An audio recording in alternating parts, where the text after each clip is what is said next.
السلام علیکم everyone, welcome to my channel.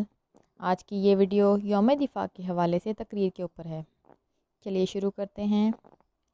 میں جھکا نہیں، میں بکا نہیں، کہیں چھپ چھپا کے کھڑا نہیں، جو ڈٹے ہوئے ہیں محاذ پر، مجھے ان صفوں میں تلاش کر۔ جناب صدر اور معزز سامعین اکرام، السلام علیکم۔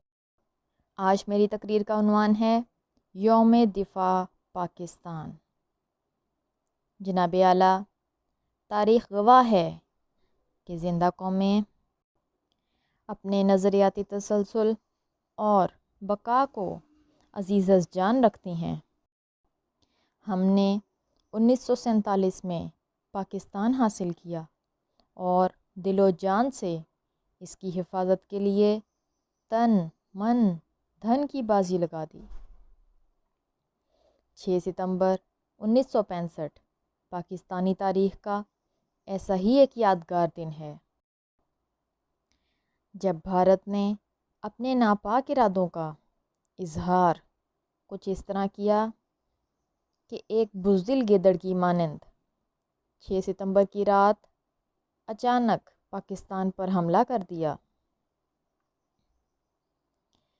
جناب والا، کوئی اور ملک یا قوم ہوتی تو شاید اس کی یہ حرکت کامیاب بھی ہو جاتی، مگر پاکستانی قوم کے غیور افراد اور بہادر فوج نہ صرف بھارت کے سامنے سیسا پلائی دیوار بن کر کھڑے ہوئے بلکہ اسے پیچھے ہٹنے پر مجبور بھی کر دیا۔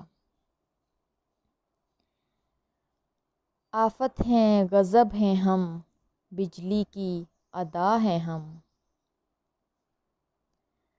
قہر قیامت ہیں، دشمن کی قضا ہیں ہم۔ جناب صدر، افواج پاکستان کو نیند کی حالت میں دبوچنے کے خواب دیکھنے والا ہمارا دشمن ہرگز نہ جانتا تھا کہ میری سرحدوں کے محافظ، میری ملت کے رکھوالے آدھی راتوں کو جاگ کر رب کائنات کے حضور اپنی شہادت کی دعائیں مانگا کرتے ہیں۔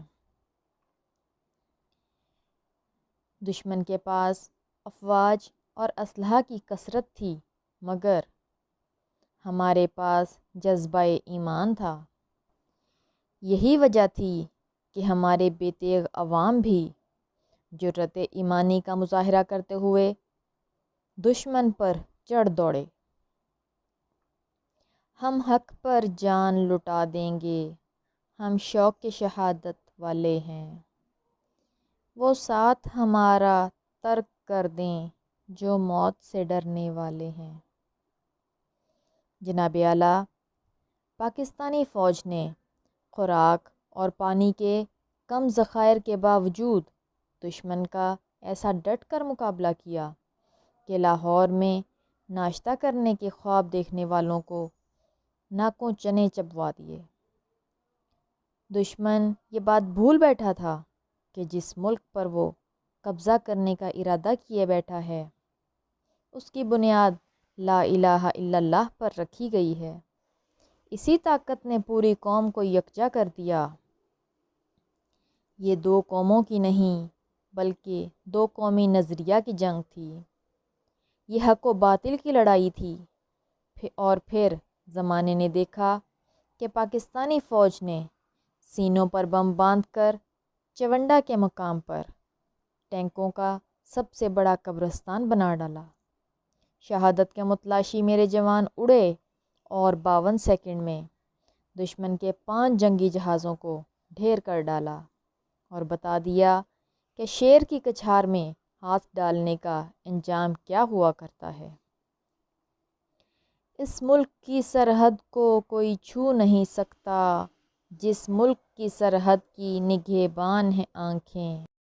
جناب والا، دشمن کو منہ کی کھانے کے بعد جب اپنا ملک بھی ہاتھ سے جاتا دکھائی دیا تو بھاگ کر اقوام متحدہ مدد کے لیے جا پہنچا اور جنگ بندی کی اپیل کر دی۔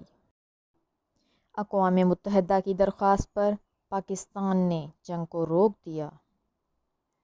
چلتا ہے خنجر تو چلے میری رگوں پر، خودی بیچ کر میں کبھی جھک نہیں سکتا۔ مٹنے کو تو یہ دنیا بھی مٹ سکتی ہے، لیکن تاریخ کے اوراق سے کبھی میں مٹ نہیں سکتا۔ صاحب صدر، ہر سال 6 ستمبر کا دن ہمیں احساس دلاتا ہے کہ اگر ایمان سلامت ہو، اگر دلوں میں حرارت ایمانی موجود ہو، اگر توحید پر کامل یقین ہو، تو ہم زمانے بھر سے ٹکرا سکتے ہیں، ہم باطل کے عزائم مٹی میں ملا سکتے ہیں۔ آخر میں تقریر کو سمیٹتے ہوئے ان الفاظ پر اجازت چاہوں گی۔